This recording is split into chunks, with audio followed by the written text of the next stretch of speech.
be sending out a link for the recording as well as the presentation slides either later today or tomorrow sometime. So quick housekeeping note, I think I've mentioned it a couple times, but if you could, just to minimize background noise and distractions during the presentation, please make sure to mute your microphone. We'll be starting with the presentation. I'll go over the agenda in just a second, but just to say, feel free to pop questions into the chat at any time, and we'll get to them at the end of the presentation. We've allowed plenty of time for the presentation and questions today, so there'll be plenty of time for questions. In regard to the questions, as I mentioned, we'll be taking questions after the presentation. You're also welcome to use the idea boards. For some folks, it's a nice way for them to be able to share ideas and thoughts that they have. Again, you can put your comments in the chat, you can put them in the idea boards, or you can reach out to us later through email or through hard mail. So the sections in this idea boards are broken into just the different sections of the programs. So you just, in order to use this, if you decide to use it, just click on the little green plus button and it'll open up this little window, and then you can just pop in your comments there and hit enter and you're good to go. You can also do a little thumbs up if you like something that someone else said, or you can edit your comments from there. So just be careful not to delete somebody else's comment by accident. So as I mentioned, the purpose of this webinar is to discuss the proposed changes to the planning, acquisition, and capacity components of the 2022 and 2023 SALC funding guidelines. We've allowed an hour and 15 minutes for the workshop, and we'll begin with an overview, just a quick overview of the program. Then we'll discuss proposed changes in this round of guidelines for each component of the program. And then we have plenty of time at the end for questions, public comments, and then we'll discuss the next steps for finalizing the guidelines. As a reminder, the public comments will be accepted through March 17th. You can email them to salcp@conservation.ca.gov. So if one of my teammates could pop that in the chat, that would be super helpful. So we may be referring to the guidelines at various parts. Well, we will be referring to the guidelines, draft guidelines throughout this presentation. So we highly recommend that you have a copy of those locally so you can take a look at them. And just a note in terms of the guidelines, please note that there's two different PDFs on that page. One is a clean version, and then there's another one that shows the track changes, so you're able to very easily see what changes were made. So we'll go through those proposed changes, allow time for public comment, and then discuss next steps and timeline. Included in those guidelines, there's several other documents important to program and project success. Public comment is permitted on any of these items, so take a look at them all and feel free to provide comments where you feel you would like to.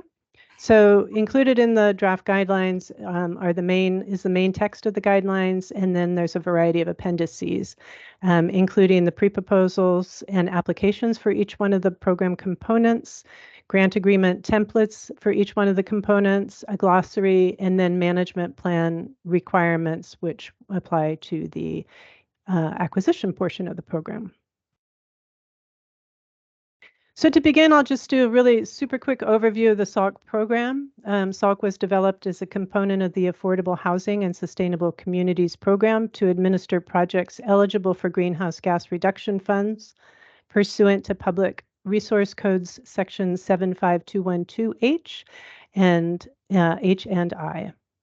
SALC receives 10% of the 20% of the greenhouse gas reduction funds that are appropriated to the AHSC, as noted, the Affordable Housing and Sustainable Communities program.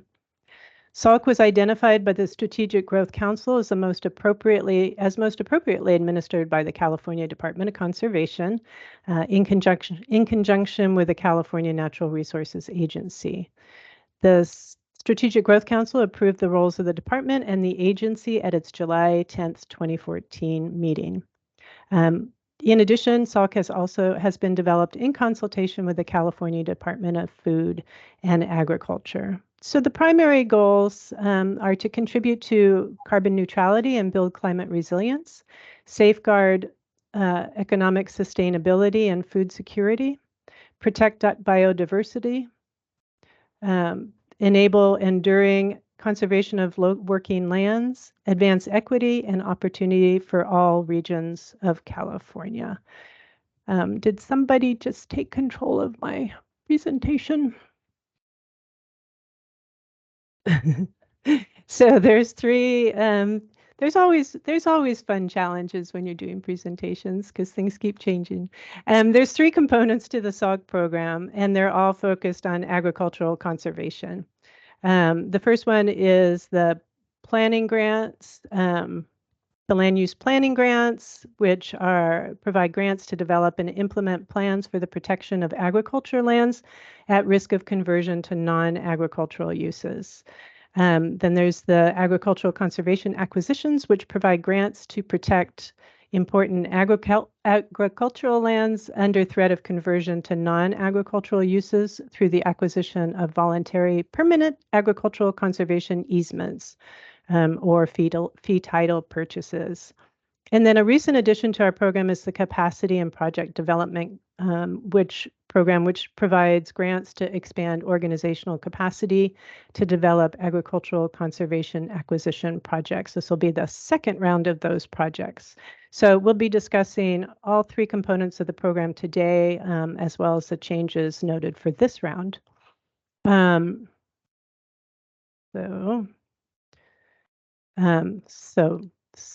in terms of, SALC's been up and running for 9 years now. And given the familiarity of the program and the stability of the program basics, today's presentation will be focused on the material changes between prior guidelines and the draft guidelines for this year. We'll get into the proposed changes for each individual program in more detail in a moment, but just at the sort of general program level, there's two updates within that section, which includes the disadvantaged communities definition, which now includes lands under control of federally recognized tribes as defined by Cal EPA. And then an administrative update in terms we have added a reporting of investment targets for all three components of the SALC program. So now I'm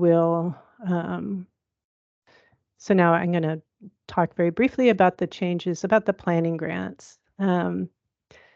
So the planning grants, the primary focus of the planning grants is to provide funds to develop plans that conserve agricultural lands by designing and implementing land use policies and accompanying strategies that reduce the threat of conversion to non-agricultural uses and reduce vehicle miles traveled.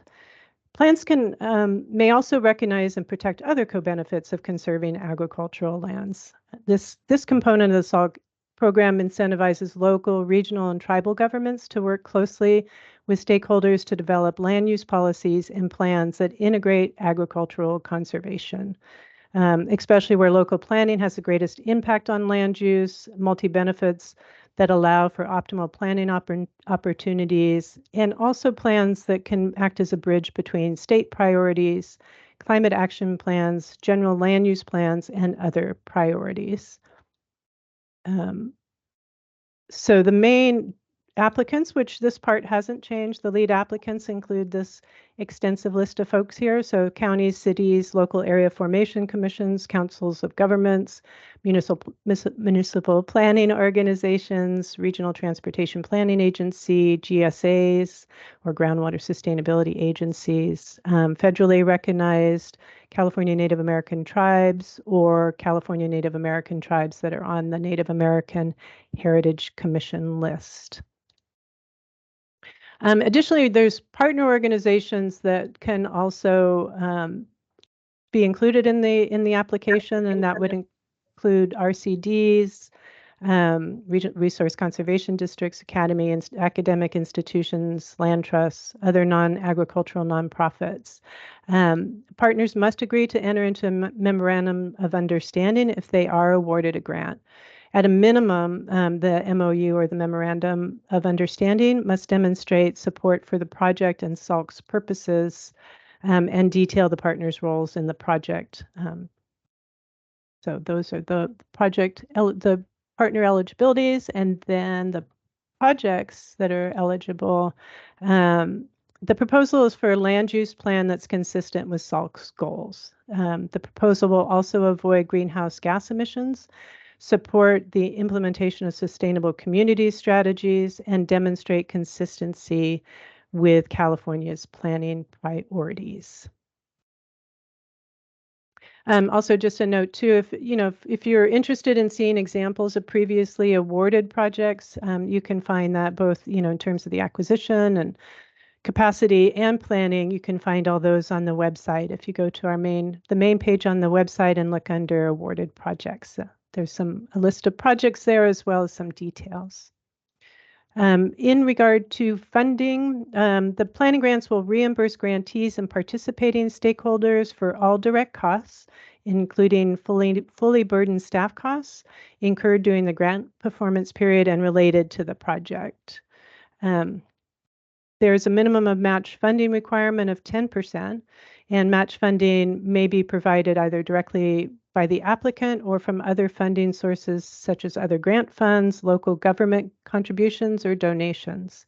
So the main changes this year to the program were very minor. First awarded projects can now receive up to 100% funding. Whoops, where did it go?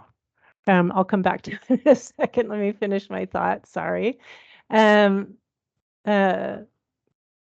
100% funding for eligible planning grant projects that are found to benefit priority populations.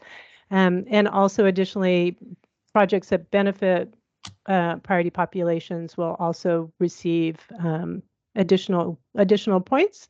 And let me just get back to I'll hand it over to Michael now, and I'll bring up the slides. But primarily the main two changes are that there is now this potential for 100% funding, as well as there's additional points that may be provided for proposals that benefit priority populations. So with that, I'll hand it over to Michael, and I will see what happened to the presentation. For some reason in Teams now, people can kind of take over my presentation. So go for it, Michael. Thanks, Melinda. Yeah, so I'll go ahead and discuss the acquisition component of the program. So as Melinda mentioned earlier, agricultural conservation acquisition grants will be provided to fund the purchase of conservation easements or fee title to agricultural land, including where an easement or fee purchase is part of a buy, protect, sell strategy to conserve the land.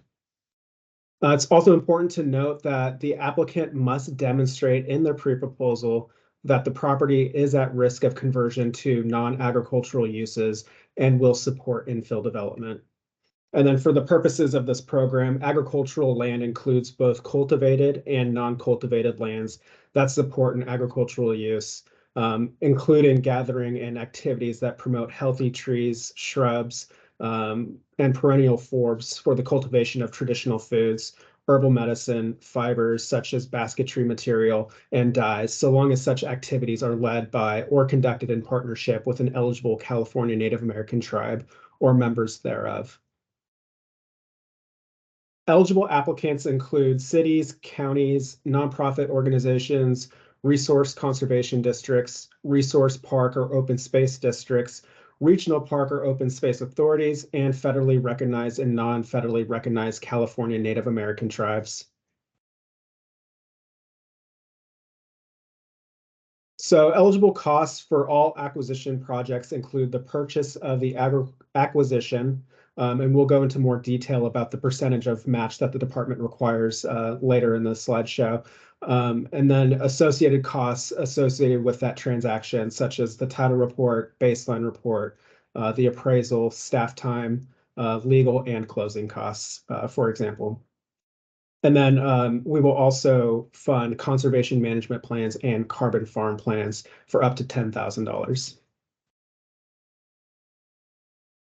So the remainder of this section will focus on the three main revisions to the acquisition program guidelines this year. These changes include the update to the percentage of funding that SALC will provide for all easement and fee title projects, promote reduction to potential burdens via management plans, and update to the eligibility to properties expected to be utilized for agriculture.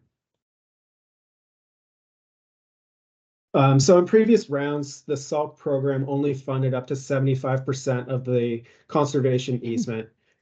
This round, we have increased to 90%. The applicant will now only need to provide 10% of the easement value for acquisitions as match. And we have also proposed that tribes or tribal nonprofit organizations interested in fee title acquisitions may now receive up to 100% of the fair market value. Another proposed edit to the guidelines this round was to address potential burdens that acquisition projects may pose on disadvantaged communities. While these plans are not required, the SALC program highly encourages the development and implementation of a management plan that, to the extent feasible, reduces potential burdens to disadvantaged and low-income communities, including reductions in air pollution caused by agricultural operations, reductions in agricultural runoff, and or reduction of degradation to surrounding ecosystems. And then the last edit made to the acquisition component of the program was to the eligibility criteria.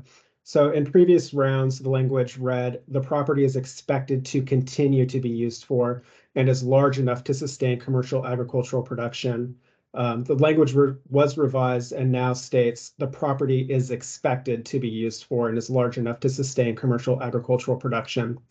The intent of the proposed edit is to support beginning and new farmers and or ranchers who recently purchased property or leasing property that may not have an existing commercial operation, where the easement may be a mechanism for them to start that commercial operation, or for projects that are currently fallowed, that are currently being rested for soil health.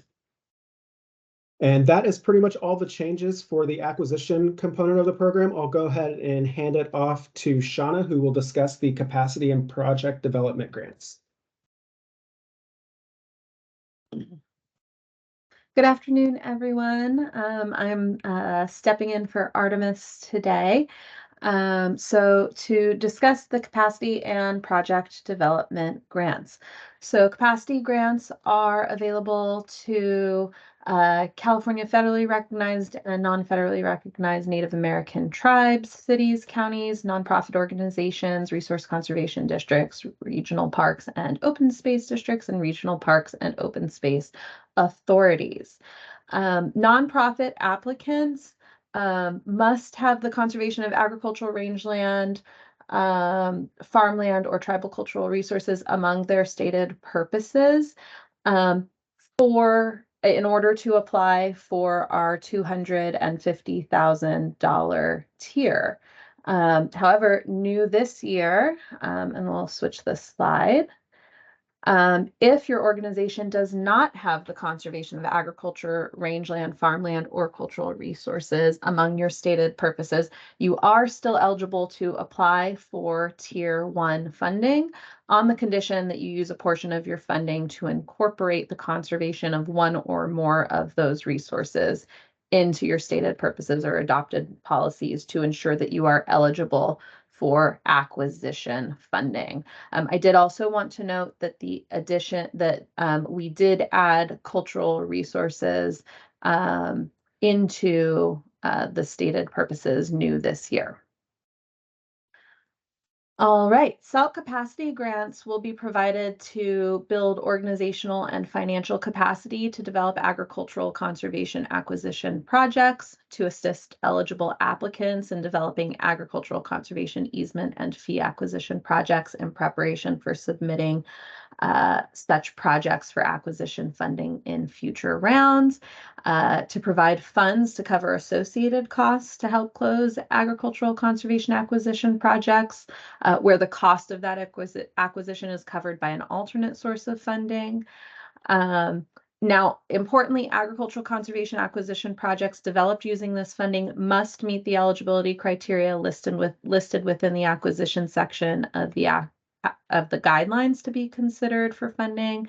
And that does include to develop projects that are expected to be used for commercial agricultural production, or in the case of tribes, for the cultivation of traditional cultural resources.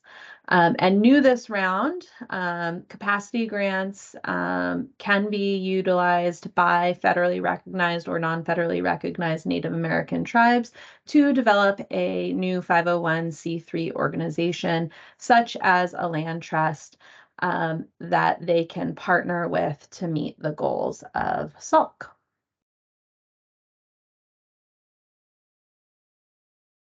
So a brief overview of capacity grants. We aim to award approximately 5% of available funds for Tier 1 and Tier 2 projects.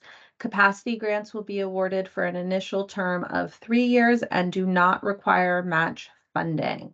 I'll discuss these points in additional detail on the next slides. So the previous round allocated $3 million for capacity grants, with an additional $3 million to be made available for the same purpose in each of the next 2 solicitations. So we are now on the second of 3 of those solicitations, and then after next year's solicitation, we'll reevaluate whether or not we will continue with the capacity program. Due to high demand for capacity grants last round, we did adjust that $3 million cap to a 5% cap, to approximately 5% of available funds, with additional monies to be made available for the next solicitation. And we have incorporated an allowance in the guidelines that if there is additional demand, we may have flexibility to adjust that 5% goal. Next slide. Perfect. So we have, importantly for both, for Tier 1, we have removed the staff requirement for Tier 1 applicants and are instead focusing these grants for organizations to build organizational and financial capacity to develop agricultural conservation acquisition projects. So you can see the new language on your slide. The new language is on the right. The old language is on the left. Tier 1 applicants, still common from last year. Tier 1 applicants may request an increase in funding up to a total grant award of $250,000 during their grant term if they can demonstrate that they meet the organizational and fiscal capacity requirements for Tier 2 funding to administer those additional funds within their remaining grant term.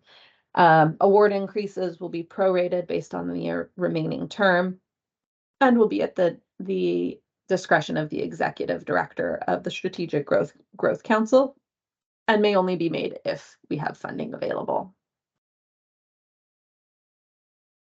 And then for Tier 2 funding, we removed the staff limitation. So you can apply for Tier 2 funding with less than 3 paid staff if you meet the other organizational and fiscal capacity requirements.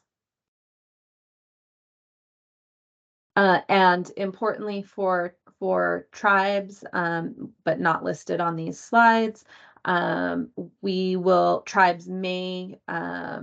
waive the eligibility requirements for tribes and work with tribes to determine what supporting documentation is most appropriate for them to verify their eligibility. And that's it. I'll pass it back to Melinda. Super. Thank you, Shauna, and thank you, Michael, for going through all those changes, the updates to the draft guidelines.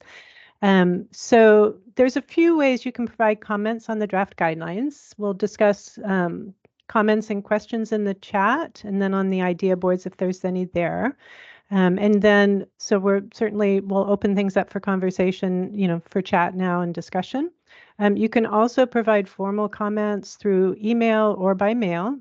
Please note our new mailing address if you do decide to mail hard copies. We'll pop the email address into the chat. I think we did that earlier, but we'll do it again. And we will acknowledge the receipt of the email. And again, as a reminder, comments need to be received by noon on March 17th. So just to go through quickly kind of next steps in terms of timing.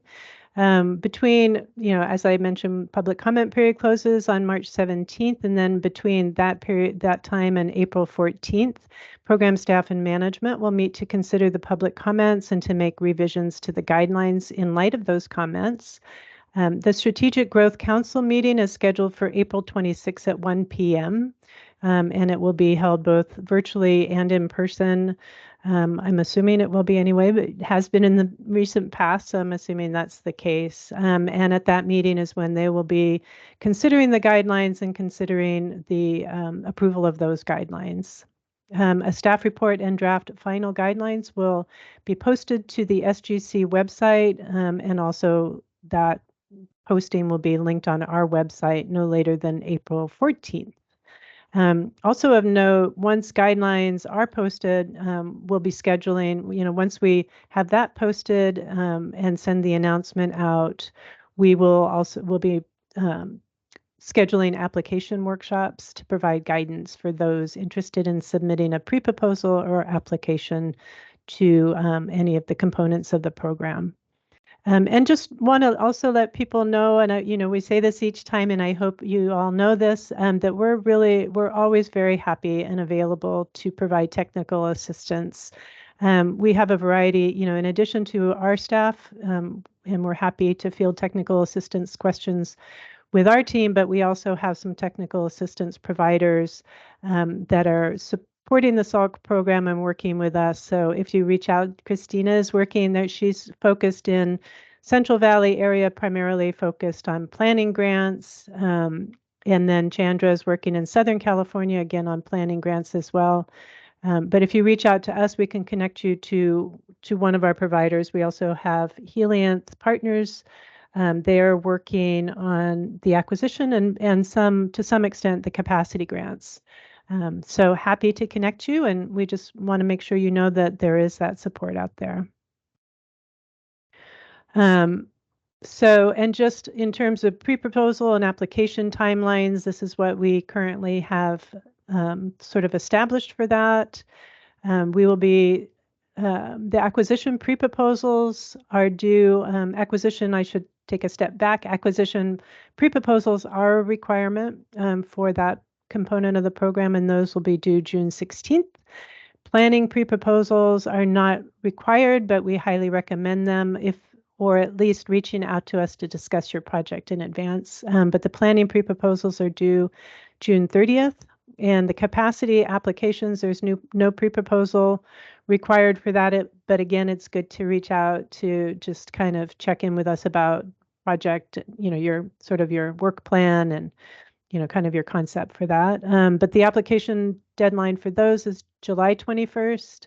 And then I kind of have these out of order, but in terms of the pre-proposal for the acquisitions, we'll be looking through those pre-proposals and we'll provide feedback for both the acquisition and the planning grants in order to give you plenty of time to work on your final application. And so for the acquisition and planning applications, those will be due on September 8th. So with that, I will open things up for questions and comments, and I will start by looking at the chat and see. Let me go back. So Jim, are there award details available on the website? It only lists the titles. I'd like to see the details. Yeah, let me pop the link into the chat, Jim. If you go to our website and you go down to the bottom and go to where it says awarded grants, and you go to that page, there's usually a couple links, and one would have has the project summaries, and those summaries are a lot more detailed. Yeah, with apologies, I get a 403 forbidden access denied on all the resources. Yeah, thanks for Oh, that's weird. letting us know. We'll definitely get that fixed on our website. But in the meantime, if you want to just send us your email, I can go ahead and send you all that information.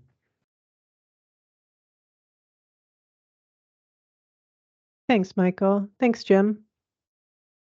And Maria, who are the best agencies to collaborate with developing conservation management plans and especially carbon farm plans? I had worked with local NRCS staff for a farm plan in the Imperial Valley. Best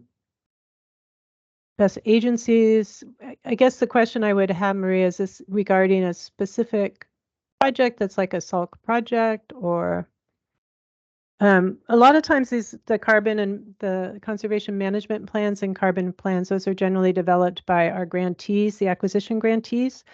And we do have some, there is some guidance as far as who would be appropriate to create those plans. And I don't have the details right at the top of my head, but generally it's someone that has that strong resource background in terms of what would be appropriate within those plans. And I can get you more details on that if you like. There is, I think we have some guidance on the website, but go ahead, Shauna, please. Yeah, so RCDs are a great resource, particularly around carbon farm plans. And they may also have some expertise in management plans. So I would encourage you to reach out to your local RCD if they're active.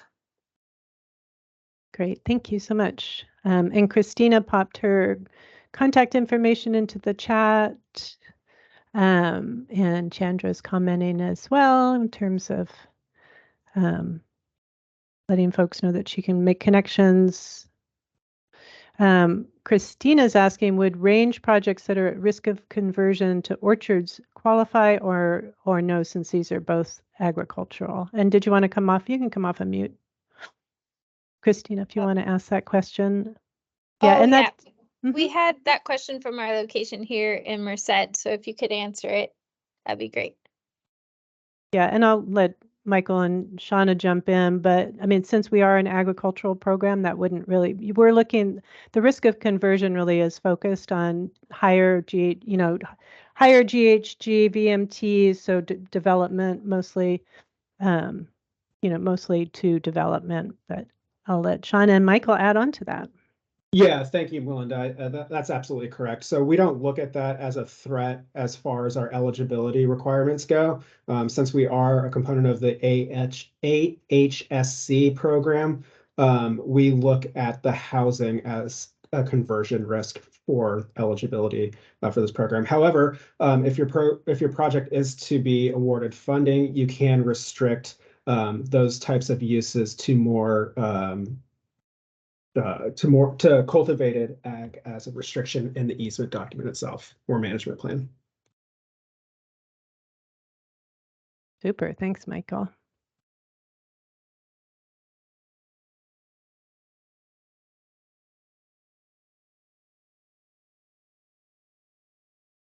Any other questions? Realizing that we have a mix of folks here, probably that some very familiar with the program and maybe some newer to the program. So please know that there's no bad questions, and we welcome them all. So, I mean, that's why we have this time set aside to be able to answer those questions. Let's see, looks like someone popped in. Are there opportunities for SALC to get more funding from the upcoming Farm Bill? Looks like Sharon has her hand up. I'll come right back to you, Sharon. The funding for this particular program is from the Greenhouse Gas Reduction Fund, and the funding comes through the auctions from the Cap and Trade program.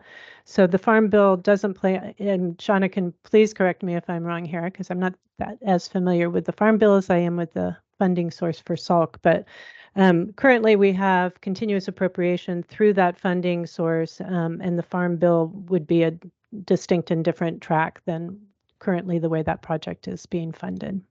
Yeah, so the Farm Bill is at the federal level, so that would fund say Natural Resource Conservation Services ASEP program, we do not receive federal funding. We are exclusively a state-funded program.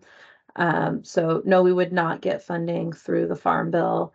As Melinda said, our funding is through the state's cap and trade auction proceeds. But we do receive a continuous appropriation every year, which is equivalent to 2% of the Greenhouse Gas Reduction Fund auction proceeds that California receives. That's what our current is. There was some confusion around whether or not SALC would receive general funds from the state this year because there was a $25 million appropriation in last year's budget. That has been identified on the list of trigger cuts in the budget negotiations. So we likely will not receive that $25 million in general funds. But again, that was in addition to our base level funding that we received from the cap and trade auction proceeds, and the cap and trade auctions are looking healthy this year. So we don't have any concerns about our level of funding this year. Super, thanks for that. Sharon, go ahead and take yourself off of mute. Hi, thanks. Yeah, I just just to follow up on that, then what kind of range are we expecting, or maybe averages is expected in terms of total funding amount available in that 2%? Yeah, great. so we Go for it. generally don't. No worries. So we generally don't provide the amount because it's not determined until September. What I can tell you is from past years, the range was between 40, after we got past our first year, somewhere between 40 million, and last year we had 84 million. And then most years we have residual funding from projects that have withdrawn or come in under budget that supplement that. If you want, you can take a look at what the first 2 rounds of cap and trade auction proceeds look like. The first 2 quarters, excuse me, of cap and trade auction proceeds look like. And you can calculate about 2%, and that will give you a rough idea of what the first half of our funding for this year would look like. But again, we won't know for sure until the last two quarters are calculated. And the third quarter may actually be on there. I haven't looked. I know that it's passed, but there is usually a delay in when they post it. So you might be able to see 3 quarters thus far. And you want to look at the California specific numbers.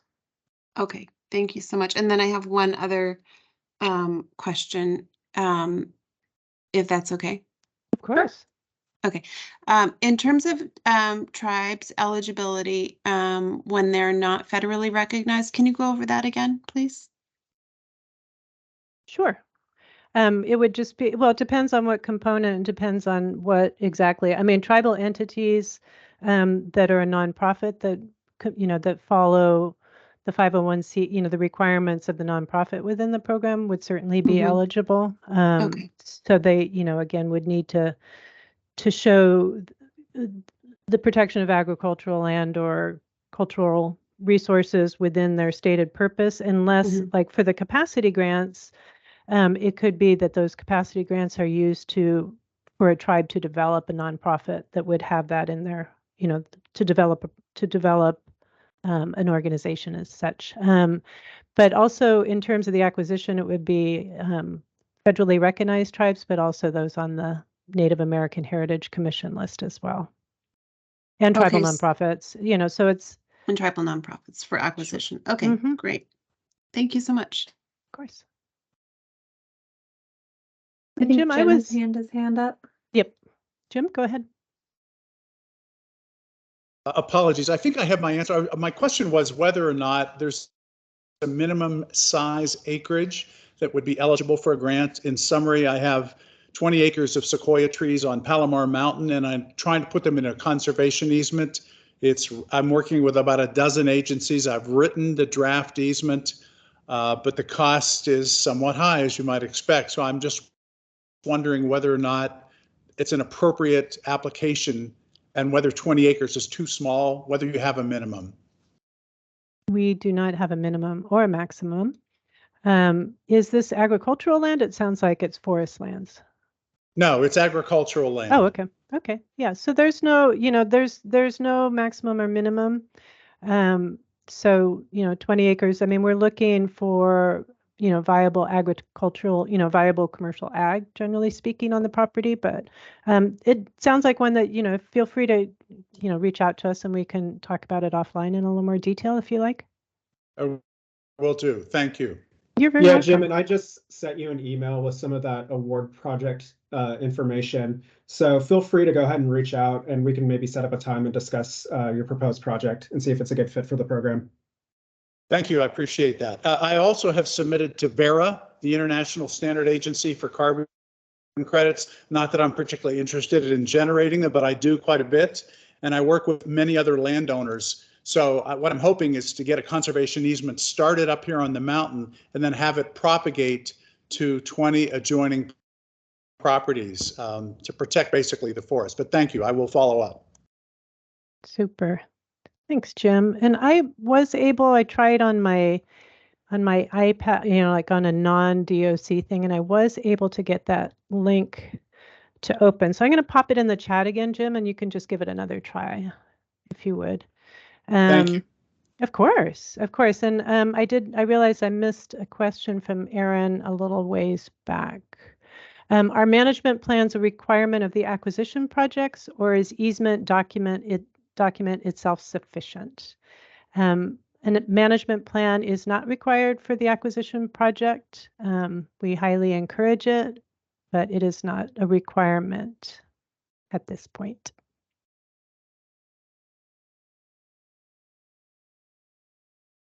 And I see a follow-up question from Andrew. Thank you. I just got to that. Yeah. Yeah. Has the funding always been from Cap and Trade? Yes. For SALC, the funding has always been from Cap and Trade.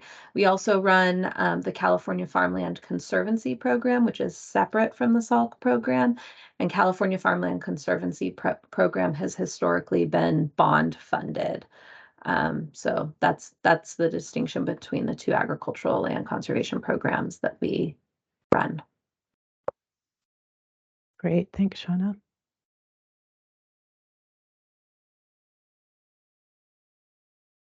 Any other questions?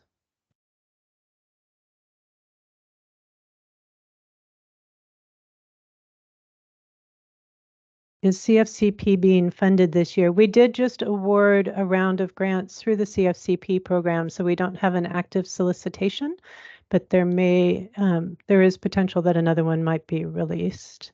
TBD on timing for that. So usually we reach out, send e-blasts out. So if you're on this list, if you registered today, you'll be on our list and we'll certainly reach out to you and let folks know. But you can also, check our website from time to time. Another really great resource, if you all aren't aware of it, is the state portal, which is a requirement for the last couple of years. It is a requirement for all state agencies or anyone from any state or state department that has funding and has grants available needs to put them onto the state portal.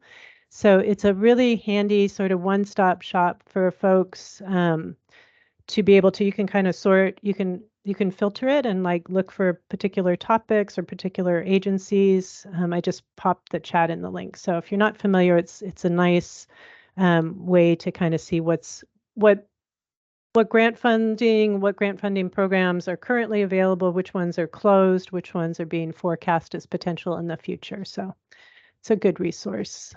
All right, back. And I did just want to add on to the CFCP funding, just for context in terms of dollar amounts. SALC usually runs in the tens of millions, high tens of millions of dollars, mid to high tens of millions of dollars.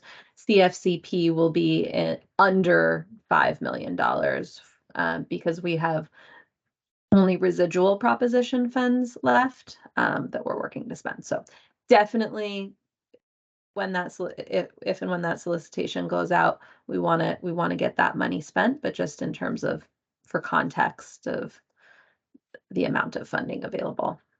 Thank you. Yeah.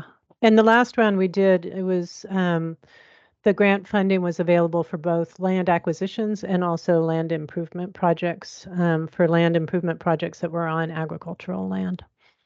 So, okay, great. Well, I'm glad to hear that, Jim. It looks like the link is working for you. So that's perfect.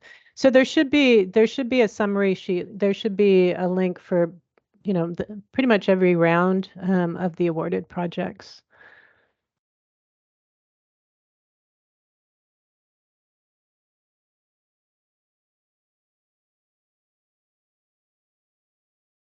These are all great questions. Like I said, there's no wrong questions. So, and again, as I mentioned, we'll be doing application workshops, probably in early May or mid-May for those that are interested in applying to the program.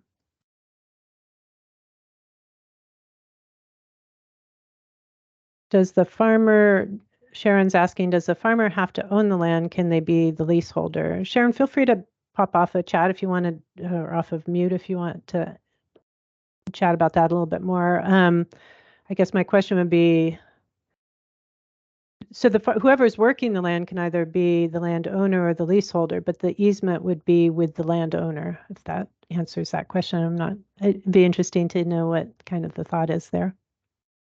Yeah, we would require, oh, go ahead, Sharon. Sorry, no, go ahead, Shauna. I was just going to say, we require landowner, buy-in on any easement. But Yeah, they so it don't have to doesn't- be the one that's doing the ag. The Correct. owner doesn't have to be the ag person or, operator. Correct. That's yeah, correct. We have a lot of scenarios where that's the case. It's a mix. Landowner, landowner on the, landowner, the one that's working the land, and others that are leased. Great. Okay. Thanks. Mm-hmm.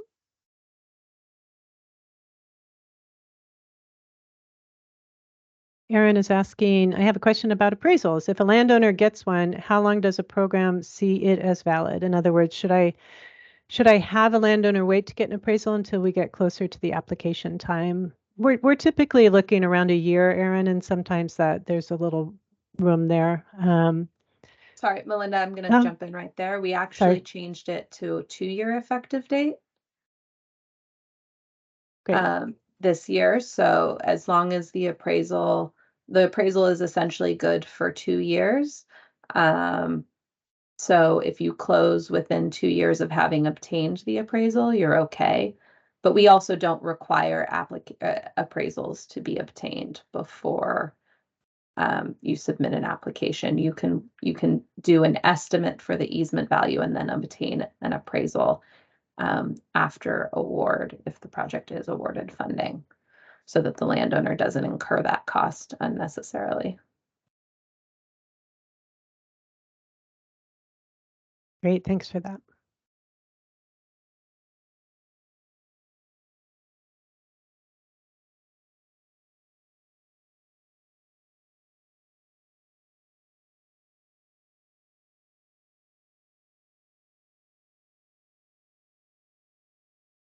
So again, if questions come into your mind after the workshop today, feel free to reach out.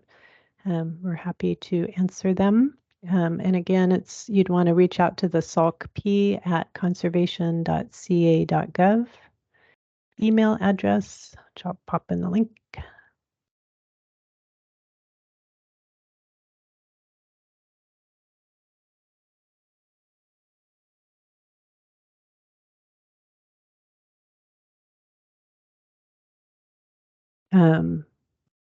Aaron is asking, does SALC have a cap rate minimum on endowments?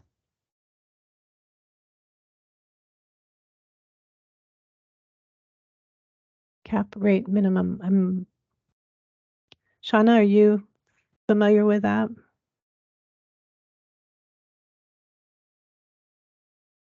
We don't have specific requirements on endowments as long as they meet LTA standards. That's really what we would highly encourage, that you ensure that your endowment meets LTA standards.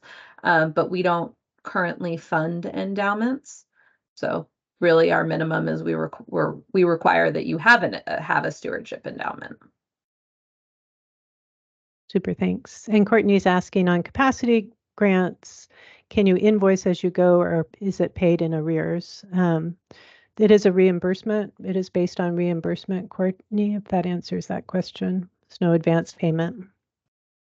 However, you can invoice up to monthly in arrears.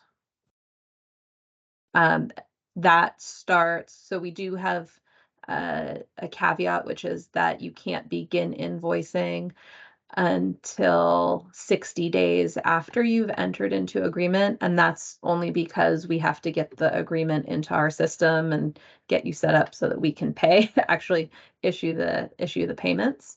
So after 60 days entered into grant agreement, then you can invoice up to monthly in arrears. Great, thanks. And that actually applies to our acquisition associated costs as well. And planning grants.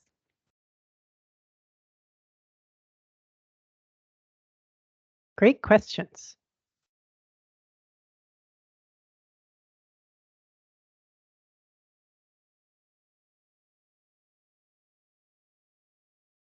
Correct. Yeah, so you can invoice during the term starting 60 days after the grant. So you can invoice for any costs incurred from the date of the execution of the grant forward. So, and then you just need to wait for 60 days before submitting that first invoice.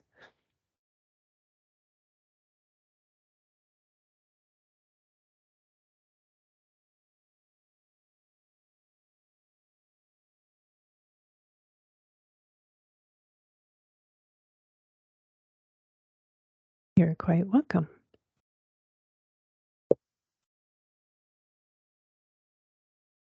Glad to hear, Karen. Thank you. And if, feel free to pop off if you want to get out and stretch your legs and be done with this. But we're happy. We've allowed plenty of time. So we're happy to stay on the call if you have questions, but feel free to take this time to take a little break from all the busyness of the day.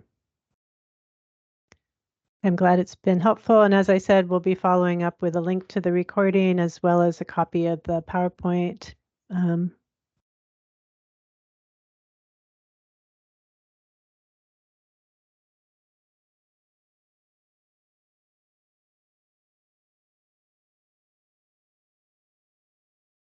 Thanks all. Thanks, Yvonne. Thanks, Maria. Thanks, Ellie.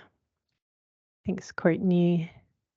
Thanks, Karen. I know a lot of people have 2 o'clock appointments, including Shauna, so she'll be popping off as well. But Michael and I are happy to stay on, and Chandra and Christina to answer any questions.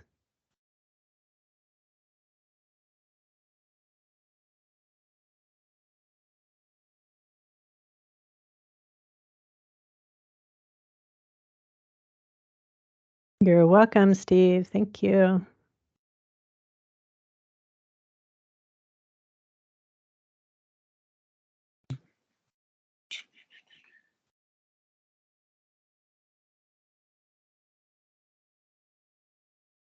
Steve, hi.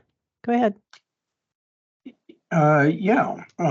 Since you're willing to entertain some continued discussions, and I see Christina there, and just want to let you know, Christina, I'm working with RCD on the west side, and obviously under SGMA, Sustainable Groundwater Management Act, and all the challenges associated with groundwater management.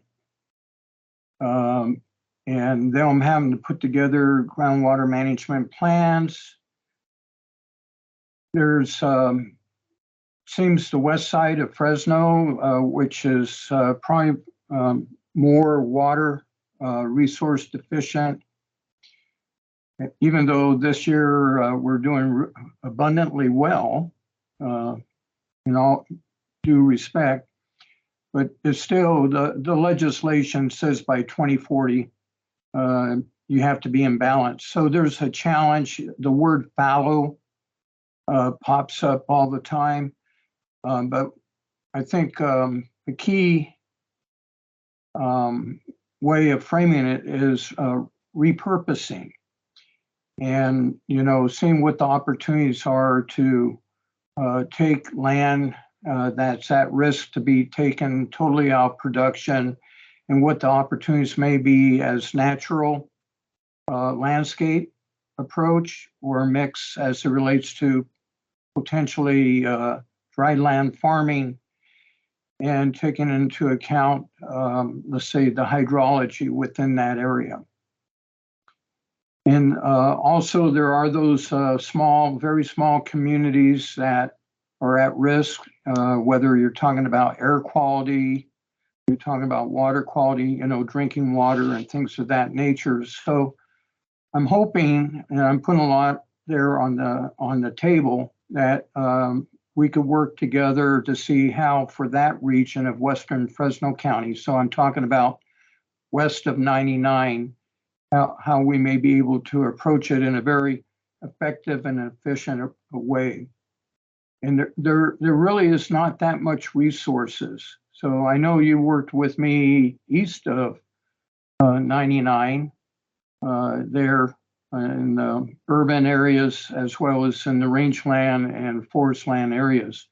But resources are extremely tight and minimal on the west side. So I'm hoping that you and some of your colleagues can really provide us some resources to get into a strategic approach, but where we're doing it on an integrated basis as well, taking as much into consideration as possible on a socioeconomic and environmental and cultural basis. Thanks, Steve, for that. Are you familiar with our multi-benefit land repurposing program? Just on the periphery. Yeah. Christina's been working with like CRRCD and others over the last year to get us up to speed, to get as well informed as possible. But you know, again, this is pretty much starting from zero. Gotcha. So, yeah, well, we're happy to have a conversation about that, and sort of, you know, there's a variety of different programs. You know, that in the land repurposing is a new one, so it's sort of it's that other sort of flip side to SALC in a way, in that it provides funding to repurpose some of the agricultural lands to lower water use, but that can also, you know, that doesn't mean taking it doesn't necessarily mean taking it out of ag 100%. I mean, it could be that you're going from a higher water use to a lower water use. But we did also have, and Madera County used one of our planning grants to sort of to start that process of looking at how to strategically plan for some of that fallowing. And then ultimately that led them to apply for one of the land repurposing grants, which they are now working on. And we have 4 grantees, and Christina knows all this, so I'm sure she's got her finger on the pulse better in some of those regions. But they're, you know, the block grantees that were awarded through that land repurposing program are working in a collaborative way with a lot of different partners. So it might be good to kind of learn a little more about what some of those folks are doing too, and where that might overlap with your work. Okay, I see that Christina's provided some response there in the chat, but hopefully maybe next week we might be able to just initiate some conversations and see what could be developed. Sounds great. Appreciate you reaching out. Thank you all. Yes. I'll sign off myself, but All right. Well, enjoy your day, Steve, and thank you for taking time to join us today. well, thank you. Thank you, Melinda. You're very welcome. Bye-bye. Bye-bye.